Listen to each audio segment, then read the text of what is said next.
नमस्कार दोस्तों, मैं हूं Satwanti Singh, health and wellness coach and Ayurvedic lifestyle coach, और आप देख रहे हैं let's nurture our minds. Shivratri चली गई है और शिवरात्रि के बाद गर्मियों की आहट शुरू हो जाती है। गर्मियां आती हैं और अभी तो प्रिडिक्ट ये कर रहे हैं कि गर्मी बहुत ज़्यादा आएंगी इस बार।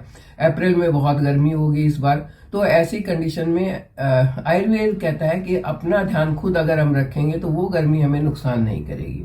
उस गर्मी से हमें परेशानी नहीं होगी। गर्मी से तो बहुत सारी परेशानियां हो जाती हैं, जैसे रैशेज का प्रॉब्लम है, या ईचिंग का प्रॉब्लम है, या पेट खराब रहता है, लू लग जाती है, या कोई बुखार हो जाता है। तो बहुत सी समस्याएं हो जाती हैं।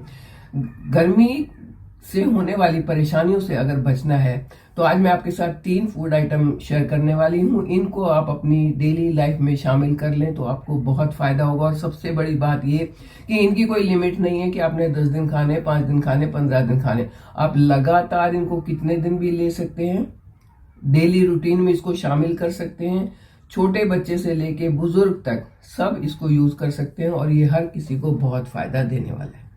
तो कौन से वो ऐसे फूड आइटम्स है उसकी बात करते हैं। उससे पहले अगर आपको टॉपिक अच्छा लग रहा है तो इसे लाइक कर दें, चैनल पर नए हैं तो सब्सक्राइब कर दें और बेल आइकन जरूर दबाएं।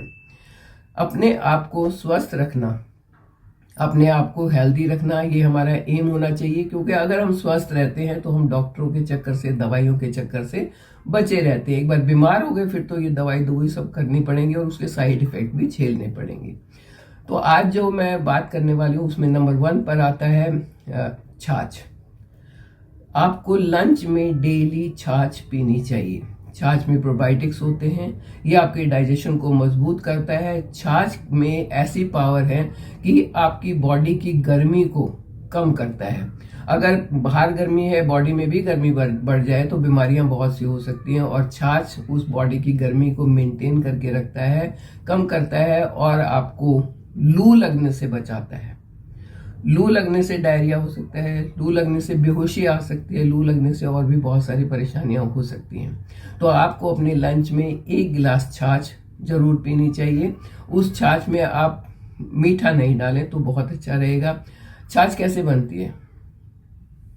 मलाई निकाल देते हैं, दही जो जमी होती है उसको खूब मिलाते हैं, उसमें पानी डालते हैं और आपकी छाछ बन के तैयार हो गई। उसमें टेस्ट के लिए आप सेंधा नमक या काला नमक डालें और भुना हुआ जीरा डालें। ये दोनों चीज भी डाइजेशन के लिए बहुत अच्छी हैं और ये आपके डाइजेशन को दुरुस्त करेंगी। ये आपके गट हेल्थ को दुरुस्त करेंगी। आपको कॉन्स्टिपेशन नहीं होगा, गर्मी नहीं लगेगी और आपका हाजमा बहुत अच्छा रहेगा। हाजमा अच्छा है इसका मतलब आपकी सेहत बहुत अच्छी रहेगी। और इसका जो एक हिडन बेनिफिट वो ये है कि इससे आपका वजन नहीं बढ़ेगा। ये वेट को मैनेज करने में आपकी बहुत मदद करेगा। इसमें प्रोटीन वगैरह काफ़ी होता है। ये लंबे समय तक भूख नहीं लगने देता है, और जब आपको भूख नहीं लगेगी, लंबे समय तक प्रोटीन आपको पूरा मिलेगा तो आपका वेट अपने आप मैनेज होना शुरू हो जाएगा। देखिए, 1 पंथ 2 काज, आपका वेट मैनेज होगा और आपकी हेल्थ बहुत अच्छी होगी। नंबर 2 पर आता है बेल। बेल का शरबत। बेल शिवरात्रि पर शिव जी को चढ़ाया जाने वाला एक फल है जो हेल्थ के लिए बहुत अच्छा है। हेल्थ बेनिफिट्स उसके बहुत ज़्यादा हैं। ये भी, इसकी कूलिंग प्रॉपर्टी होती है, बॉडी को कूल रखता है। और जो डेली बेल का शरबत पीते हैं तो उनको कॉन्स्टिपेशन कभी नहीं होता। और अगर कॉन्स्टिपेशन नहीं होगा तो आप अपने आप बहुत सारी बीमारियों से बचे रहेंगे। बेल में बहुत सारे फ्लेवोन्स, फ्लेवोनाइड्स और बहुत सारे विटामिन होते हैं जो न्यूट्रिशन के लिए ज़रूरी हैं। आपको पूरा न्यूट्रिशन इससे मिल जाएगा। बेल का शरबत अगर आप सुबह सुबह पीते हैं, first drink in the morning, तो ये आपके लिए बहुत अच्छा रहेगा। अगर कोई शुगर का पेशेंट है तो वो उसमें चीनी ना मिलाए, अदरवाइज आप थोड़ा बहुत उसमें मीठा मिला सकते हैं। थोड़ी सी चीनी मिला सकते हैं, थोड़ा सा जैगरी मिला सकते हैं, या आप मिश्री मिला सकते हैं। ये बहुत अच्छी ड्रिंक बनती है। इसको बनाने के लिए ज़्यादा कुछ नहीं करना है। वो बेल का एक फ्रूट होता है, उस फ्रूट को तोड़ के 2 हिस्से करने हैं। उसका जो गूदा है वो निकाल लेना है, उसको अच्छे से मसल देना है। हाथ से मसले, अगर आपने ग्राइंडर में डाल के घुमा दिया तो उसके बीज कट जाते हैं और उससे वो कड़वा हो जाता है। तो हाथ से मसलना है। उसके बाद जो वो गुदा निकल गया उसको छलनी से छान लें और नीचे आपका जो एक पल्प बच जाएगा वो आपका शरबत बनाने के काम आएगा। 2 या 3 चम्मच वो पल्प आप लें, उसमें 1 गिलास पानी मिलाएं और आपका शरबत बन गया। मीठा ज़्यादा चाहिए तो उसमें आप मिश्री मिला लें और नहीं तो नॉर्मल आप ऐसे ही पी लें। आप इसको नमक के साथ भी पी सकते हैं, काला नमक मिला के भी पी सकते हैं। किसी भी तरीके से पिएंगे ये आपकी गट हेल्थ के लिए बहुत अच्छा रहेगा, बॉडी टेम्परेचर को मेंटेन करके रखेगा और लू लगने से बचाएगा। सबसे बड़ी बात ये कि ये कॉन्स्टिपेशन नहीं होने देगा, और अगर कॉन्स्टिपेशन नहीं होने देगा तो इसका मतलब है कि वेट गेन का भी प्रॉब्लम नहीं होगा। इसमें फाइबर बहुत ज़्यादा होता है, जितनी फाइबर रिच आप चीज़ें खाएंगे उतना आप अपने आप को बीमारियों से बचा पाएंगे, क्योंकि इसके अंदर विटामिन काफ़ी मात्रा में होते हैं, इसमें एंटीऑक्सीडेंट काफ़ी मात्रा में होते हैं। तो ये आपकी इम्यूनिटी को बढ़ाएगा, और इम्यूनिटी वो शील्ड है जो आपको बीमारियों से बचाएगी। तो यहाँ भी एक पन दो काज, बीमारियों से भी आप बच गए और मोटापे से भी आप बच गए। मोटापा अपने आप में एक बीमारी है जो 100 बीमारियों की जड़ होता है। तो अगर इन चीज़ों से बचना है तो आसान तरीके अपनाओ, खाओ पियो, टेस्ट बढ़ाओ और अपने आप को स्वस्थ रखो। आयुर्वेद का ये एक बहुत ही अच्छा मंत्र है कि आप अच्छी चीज़ें खा के अपने टेस्ट को भी बढ़ाएं और अपनी सेहत को भी बढ़ाएं। तो बेल उनमें नंबर 1 पर आता है, जो आपकी गट हेल्थ के लिए अच्छा है, कॉन्स्टिपेशन को दूर रखेगा, आपको सारे मिनरल्स और सारे विटामिन मिल जाएंगे, आपका वेट मैनेज होकर रहेगा, और क्या चाहिए।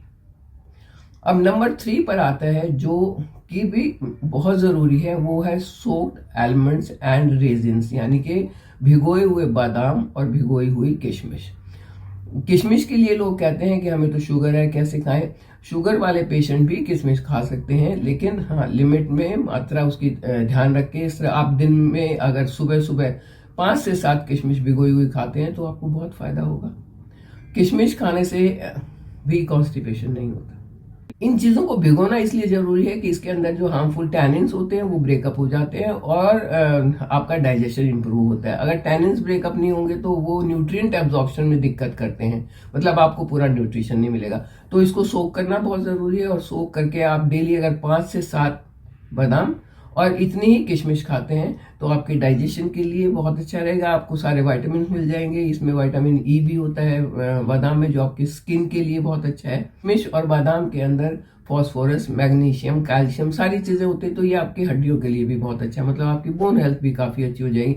आपका डाइजेशन अच्छा होगा, बोन हेल्थ अच्छी होगी, आपका स्किन जो है ग्लो करेगा, क्योंकि इसके अंदर आपको ओमेगा 3 भी मिल रहा है, जो असेंशियल फैटी एसिड है, जो आपके लिए बहुत ज़रूरी है अगर स्किन को अच्छा रखना चाहते हैं, उसकी इलास्टिसिटी को मेंटेन करके रखना चाहते हैं। तो ये सारी चीज़ें जब आपको मिलती हैं तो आप खुद ही स्वस्थ रहते हैं। कितना आसान तरीका है गर्मियों में अपने आप को स्वस्थ रखने का। तो अब से ही शुरू कर दें बस, और शुरू करके इसके फायदे उठाना। जो 3 चीज मैंने आपको बताई हैं, इनको कितने दिन खाना है कोई लिमिट नहीं है, आप कितने दिन भी खा सकते हैं। कौन खा सकता है कोई लिमिट नहीं है, सब कोई इसको खा सकता है, छोटे बच्चे से लेके बड़े तक सब खा सकते हैं। किशमिश के लिए जैसे कहते हैं कि ये शुगर वाले नहीं खाएंगे, तो अगर आप ऐसे सोख करके खाते हैं और 5 से 7 ही एक दिन में खाते हैं तो वो नुकसान नहीं करेंगी, उल्टा आपके डाइजेशन को इम्प्रूव करके, आपके न्यूट्रिएंट्स को एब्जॉर्ब करके आपकी हेल्थ को और अच्छा करेंगी। तो अगर खा पी के खुद को स्वस्थ रखा जा सकता है, खुद को गर्मी से होने वाले नुकसान से बचाया जा सकता है, तो बचा लेना चाहिए। और आयुर्वेद का यही मैजिक है कि अपने आप को बचा के रखो, अपने आप को स्वस्थ रखो, अपने आप को पॉजिटिव रखो, क्योंकि जब आप मन से पॉजिटिव होगे, आप हेल्दी चीज़ें खा रहे हैं, आप कोई तली हुई चीज़ नहीं खा रहे हैं, कोई ऐसी चीज़ नहीं खा रहे हैं जो आपकी सेहत को नुकसान करे, तो आपका स्वस्थ अपने आप अच्छा रहेगा। अच्छा स्वस्थ रखते हुए, मस्त रहते हुए मेरे साथ बने रहिए, चैनल को सब्सक्राइब कीजिए। Thank you.